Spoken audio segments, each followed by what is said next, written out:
Hello रिया, कैसे हैं आप लोग सभी के सभी। एक बार फिर से आप सभी का स्वागत है आपके अपनी यूट्यूब चैनल विजन बैंकिंग पे। As you all know, RRB PO का एडमिट कार्ड रिलीज हो चुका है और आप सबने चेक कर लिया होगा कि आपका पेपर किस डेट और किस शिफ्ट को पेपर है। तो कमेंट सेक्शन में एक बार जरूर बता देना कि आपका पेपर आरआरबी पीओ प्रीलिम्स का किस डेट और किस शिफ्ट में पेपर हो रहा होगा। अब जब से आपको इंटीमेशन मिला है आईबीपीएस की तरफ से कि आपका जो पेपर है वो सेक्शनल टाइमिंग के साथ हो रहा होगा, आरआरबी पीओ, आरआरबी क्लर्क का, चाहे वो प्रीलिम्स की बात कर रहे हो चाहे वो मेंस की बात कर रहे हो, तब से बहुत सारे स्टूडेंट्स का ऐसा मैसेज आ रहा है कि भैया जब से सेक्शनल टाइमिंग के साथ मॉक टेस्ट अटेम्प्ट करना शुरू किया हमने, तब से हमारे नंबर कम होने शुरू हो गए होंगे। सेक्शनल टाइमिंग कैसा है?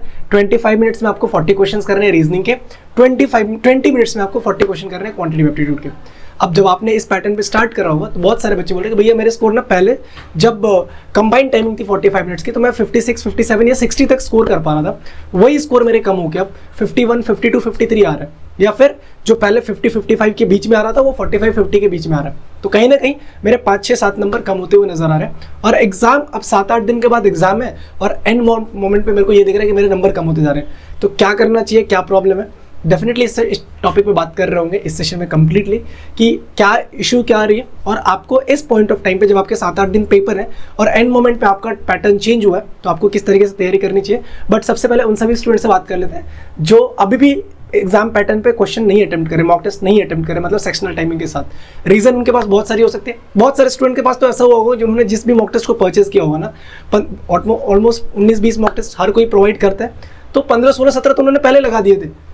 अब उनके पास मॉक टेस्ट ही कम है, तो अभी आप क्या कर रहे हैं, जहाँ से आपको फ्री का मॉक टेस्ट मिले, लाइव मॉक टेस्ट मिले, सारे अटेम्प्ट कर दो। एक फ्री मॉक टेस्ट का लिंक आप सभी के साथ मैं डिस्क्रिप्शन बॉक्स में शेयर कर रहा हूँ, प्रैक्टिस मॉक का लिंक है, जाके अटेम्प्ट करो। 25 मिनट में 40 क्वेश्चन रीजनिंग बनाने को मिलेगा, 20 मिनट्स में आपको क्वेश्चन मिलेगा क्वांटिटेटिव एप्टीट्यूड का। अब बहुत सारे बच्चों के मन में ये भी क्वेरी आ रही है कि भैया पहले क्वांट आएगा कि पहले रीजनिंग आएगा।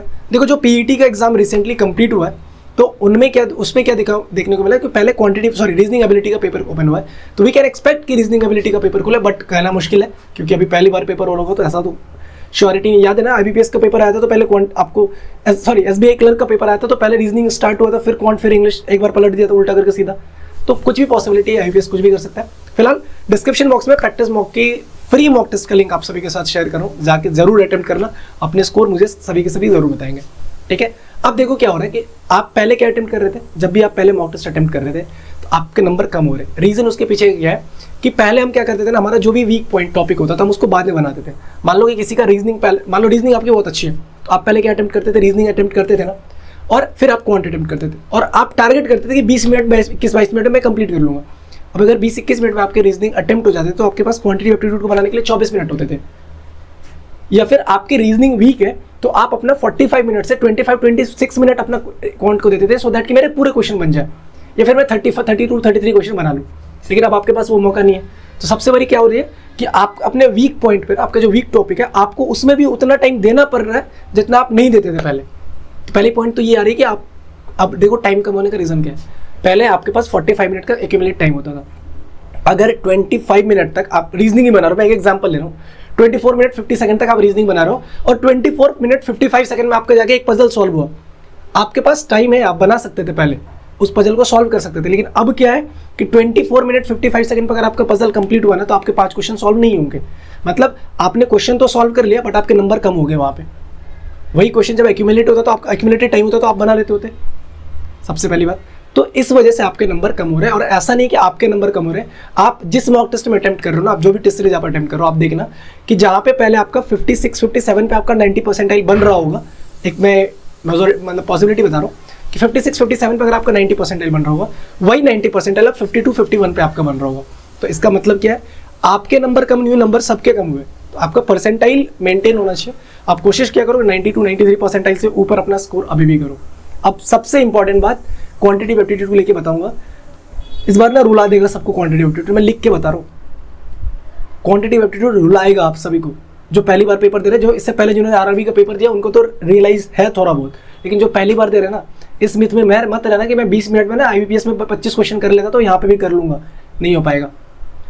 जो एवरेज मार्किंग होगी ना, जो एवरेज मार्क्स होंगे ना, जो एवरेज अटेम्प्ट होंगे क्वांटिटेटिव एप्टीट्यूड के, वो 18 से 20 होने वाले हैं। क्योंकि पिछले 3-4 साल के पेपर को मैं देख के बता रहा हूँ, इस बार पेपर बहुत हलवा सा डाल दे, क्लर्क उठा के आईबीपीएस क्लर्क, एसबीआई क्लर्क का लेवल उठा दे, कहना मुश्किल है। बट जो पिछले 3-4 साल का आरआरबी पीओ का पेपर है, उसके अकॉर्डिंग 18 से 20 नंबर एवरेज अटेम्प्ट होंगे बच्चों के। ऐसा नहीं कि 27-28 वाले बच्चे नहीं होंगे, होंगे, बट वो रेयरली होंगे। वो 1-2-3% वाले बच्चे होते हैं जो 27-28 में आते हैं, 15 से 20 में अटकेंगे, क्योंकि लेवल इतना डिफिकल्ट आता है आरआरबी पीओ का। 3 डीए आते हैं, एक डीए ऐसा जानबूझ के आता है, अगर आपने उसको टच किया आपके नंबर नहीं आएंगे उसमें और आपके टाइम वेस्ट होंगे उसमें। और इस बार अगर टाइम वेस्ट हो गया ना, 3-4 मिनट वेस्ट हुआ, तो सोच लो कहाँ चले गए आप सीधा सीधा। तो करना क्या है, अभी से ना जो 5-6-7 दिन आपके पास है, आपके पास अवेलेबल, आप उसमें क्या करो, मैक्सिमम क्वेश्चन जो स्पीड मैथ्स पे आप अटेम्प्ट करते हो, आप क्वाड्रेटिक पे अटेम्प्ट करते हो या फिर नंबर से अटेम्प्ट करते हो, ट्राई टू अटेम्प्ट डिफिकल्ट वाले क्वेश्चंस, जितने डिफिकल्ट वाले क्वेश्चन अटेम्प्ट कर सकते हो, जहाँ पे जो एजुकेटर आपको पढ़ा रहे हैं उनसे, कहीं पे आपको टेस्ट सीरीज से मिल रही है वहाँ से, तो डिफिकल्ट वाले क्वेश्चन अटेम्प्ट करो, सो दैट कि आप 20 मिनट में, कम से कम 20-22 मिनट की प्रैक्टिस आप अभी लेके चलो, कि 20 मिनट में मैं 20-22 क्वेश्चन तो अभी भी अटेम्प्ट कर रहा हूँ डिफिकल्ट सेट में। अगर इजी आ गया तो मैं तो 27-28-30 तक मैं भी चला जाऊंगा, लेकिन अगर डिफिकल्ट आया तो मैं भी 20-25 तक अटेम्प्ट रह पाएंगे मेरे भी, ठीक है। रीजनिंग कंपैरेटिवली इजी आता है 3-4 सालों में। ऐसा हुआ कि 8 शिफ्ट के अगर आपका पेपर है ना, तो 7 शिफ्ट में रीजनिंग इजी आता है और 1 शिफ्ट में आपका क्वांटिटी इजी आ जाता है, नहीं तो 8 के 8 शिफ्ट में भी आपके क्वांटिटी एप्टीट्यूड डिफिकल्टी पूछे जाते हैं। तो रीजनिंग में इस बार स्कोर करेंगे बच्चे 25 मिनट में, जिनकी रीजनिंग वीक भी है ना, मान लो कि एक आप पजल पे 3 मिनट का टाइम दे रहे हो, 4 मिनट का टाइम दे रहे हो, मान लो एक पजल पे आप 4 मिनट रहते हो, 5 पजल आपके आते हैं, 20 मिनट में 25 क्वेश्चन आप सॉल्व करोगे, और फिर आपके इनइक्वालिटी और सिलॉक्स अगर 5-8 भी क्वेश्चन है, तो आप बताओ 5 मिनट में 8 क्वेश्चन नहीं अटेम्प्ट होंगे आपके, उससे ज़्यादा हो जाएंगे। तो बच्चे इस बार आउट ऑफ 40 जो रीजनिंग का एवरेज स्कोर होगा ना, देख लेना 32-33 प्लस ही जाएगा सभी का। अटेम्प्ट की बात करो, अब एक्यूरेसी आपकी कितनी होगी आपको पता होगा बेटर, तो ट्राई करो। रीजनिंग का प्रैक्टिस करो, वेल एंड गुड, आप मॉक टेस्ट के थ्रू प्रैक्टिस करो, बट अगर आपको कहीं से भी डिफिकल्ट क्वेश्चन लग रहे हैं, मिल रहे हैं, अब ऐसा भी डिफिकल्ट ना हो कि कुछ मॉक टेस्ट ऐसे आए हैं जिनके कट ऑफ 19 नंबर आ रहे हैं, 20 नंबर आ रहे हैं। भैया 2024 में एग्जाम देना है, 2030 में थोड़ी देना है। 24 का पेपर 30 का पेपर 24 में मेरे को पकड़ा रहे हो, तो ऐसे भी मॉक टेस्ट मत लगाओ कि डिप्रेशन में ही चले जाओ कि 60 आ रहे थे अब 20 आ रहे हैं, मत अटेम्प्ट करो, ठीक है। तो अपनी प्रैक्टिस को इस तरीके से करो, स्पीड मैथ्स वाला टॉपिक जो है स्पेशली क्वांटिटी एप्टीट्यूड है, वहाँ पे आपकी स्पीड बने, क्योंकि डीए 3 डीए में, एक डीए में बोल रहा हूँ आपको ऐसा आएगा जो आपको टच भी नहीं करना है, टच करा आपका पेपर खराब हो जाएगा। एक डीए डुएबल आएगा, 2 डीए पे डुएबल आएंगे, एक थोड़ा सा कम कैलकुलेशन वाला होगा, एक ज़्यादा कैलकुलेशन वाला पेपर में आता है। तो ज़्यादा कैलकुलेशन वाला भी आप तभी अटेम्प्ट कर पाओगे जब आपकी स्पीड मैथ्स अच्छी होगी, आपकी कैलकुलेशन अच्छी होगी, आपने प्रैक्टिस अच्छी करी होगी। तो अभी से ना उसको मैंडेट करो अपनी प्रैक्टिस में। तो एक छोटी सी एडवाइस थी आप सभी के साथ शेयर करनी थी, तो उम्मीद है आप इसको अगर इम्प्लीमेंट कर रहे हो अपने प्रैक्टिस में, तो जो आपकी डाउट्स है कि भैया नंबर कम हो रहे हैं, वो शायद जो 5-6 नंबर का गैप है, मैं ये नहीं बोलूँगा बिल्कुल ही 0 हो जाएंगे, नहीं, वो थोड़ा सा कम हो जाएगा, 2-3 नंबर आपके कम होने शुरू होंगे, बट धीरे धीरे 2-3 नंबर बढ़ जाएंगे, ठीक है। तो होप सो ये वीडियो आपको पसंद आई, तो वीडियो पसंद आई तो चैनल को सब्सक्राइब जरूर कर लेना। मिलते हैं नेक्स्ट वीडियो में, till then take care, bye, thank you, keep practising more and more, and all the best for your RRB PO examination.